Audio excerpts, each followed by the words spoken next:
What's up sa inyo mga tropang kupalogs? Pag-uusapan natin ang bagong issue sa Japan, lalo na sa Sakura Festival.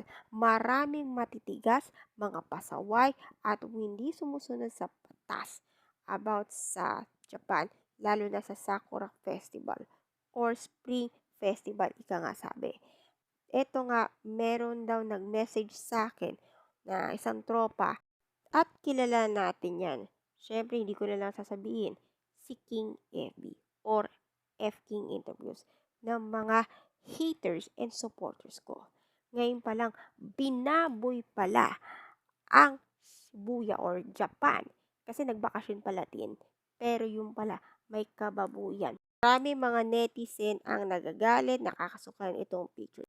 Kahit ako, nasusuka din ako or hindi ako masaya dyan sa itsura ng picture na yan, dapat isang sagrado po ito. Baka siguro maraming taong nakakita ng ganyan, nakabastusan. Meron ding mga turista or mga lokal na matigas din ang ulo, kagaya nila yan. Ito sa Japan news ito, babae umakyat sa puno ng sakura, baka madelikado, baka mahulog pa. At medyo hindi sumunod sa batas ito. Pati itong turistang ito, nagse-selfie sa gitna ng daan, may mga sasakyan pang dumadaan. Delikado yan, nakakainis daming pasaway nga. Kaya hindi natuloy ang Shibuya Light Sakura Festival. Ngayon, yung mga supporter ni F King Interview laban sa akin hanggang ngayon, sige pagpatuloy yan. Lalo na yung mga baby bra warriors ng Twice laban sa akin na ipagtatanggol itong F King Interview.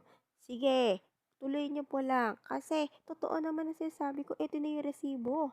At saka nakakababoy, pupunta ka ng Japan para lang mambaboy lang. Oh my God, you are not so perfect. Kaya ako sa inyo, mag-isip-isip na kayo. Kasi total follower nyo yan, subscribe nyo yan, tapos yung pala bababuyin, nakakabwisit naman yan. Isang malutong na putang inang yan. Kung may bala kayong mag-Japan, ay lalong maghihigpit si visa application nyo. At kung nakapunta ka na sa Japan, maging mabait kayo at sumunod sa batas. Dahil hindi katulad din na nangyari sa Kyoto. Bakit po? Dahil ipinagbabawal ang mga foreign tourists sa Kyoto dahil sa mga hindi sumunod sa batas. Dahil kaya hindi sila makakapasok, puro local lang. So, ibig sabihin, may mga city na pwede pa sa foreign tourists. Pero ito lang sasabihin ko sa inyo, mga tropang kupalogs. Baka ito na ang magiging bagong batas ng Japan. Japan is the new fine city. Dinaig pa ang Singapore. Yun lang mga tropang kupalogs. Abangan ang pasabong vlogs. Babu sa inyo lahat.